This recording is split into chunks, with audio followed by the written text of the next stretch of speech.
Halo semuanya, perkenalkan nama aku Siti Yunati Rabia dan NIM 1424004. Di sini aku mau ngejelasin salah satu materi dari mata kuliah Sistem Informasi Akuntansi, yaitu Sistem Akuntansi Penjualan Kredit. Penjualan kredit ini adalah proses ketika perusahaan menjual barang tapi pembayarannya nggak langsung, jadi dicatat sebagai piutang. Dalam penjualan kredit, kegiatannya dimulai dari ketika pelanggan memilih barang lalu mengirim order. Setelah itu perusahaan menyiapkan barang sesuai pesanannya, lalu mengirimkan dan membuat faktur penjualannya. Nah, faktur inilah yang menjadi dasar utama munculnya piutang. Jadi alurnya itu dari order, barang kirim, lalu mencatat piutang. Ada beberapa fungsi atau bagian yang terlibat dalam proses penjualan kredit. Yang pertama, fungsi penjualan, fungsi kredit, fungsi gudang, fungsi pengiriman, fungsi penagihan, dan fungsi akuntansi atau piutang. Untuk manajemen, informasi yang diperlukan juga cukup lengkap, misalnya kayak jumlah pendapatan dari tiap jenis barang, jumlah piutang pelanggan, HPP, nama dan alamat pelanggannya, jumlah barang yang dibeli oleh pelanggannya, terus nama sales yang melayaninya, serta informasi tentang pelanggannya. Informasi ini dipakai buat evaluasi penjualan dan pengendalian perusahaan.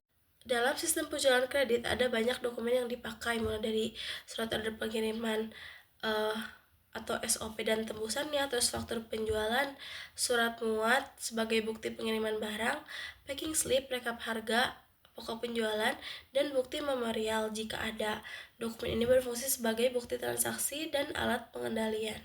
Selanjutnya, catatan akuntansi yang biasa digunakan untuk sistem penjualan kredit adalah jurnal penjualan, kartu piutang, kartu gudang, dan jurnal umum. Semua catatan ini terhubung untuk memastikan penjualan dan piutang tercatat dengan baik. Dan prosedur-prosedur yang membentuk sistem penjualan kredit juga berurutan, yaitu prosedur order penjualan, prosedur persetujuan kredit, prosedur pengiriman, prosedur penagihan, prosedur pencatatan piutang, prosedur distribusi penjualan, dan produser.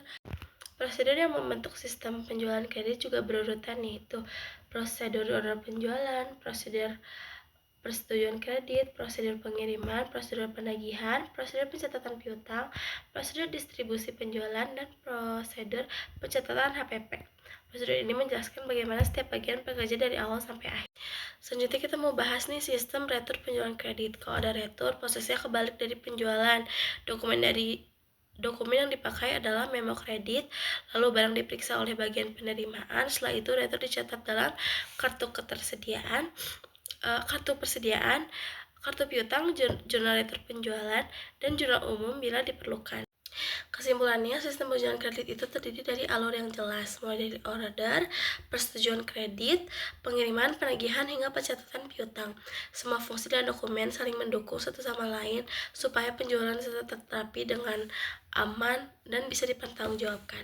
Sekian penjelasan dari saya, maaf bila ada kesalahan. Wassalamualaikum warahmatullahi wabarakatuh.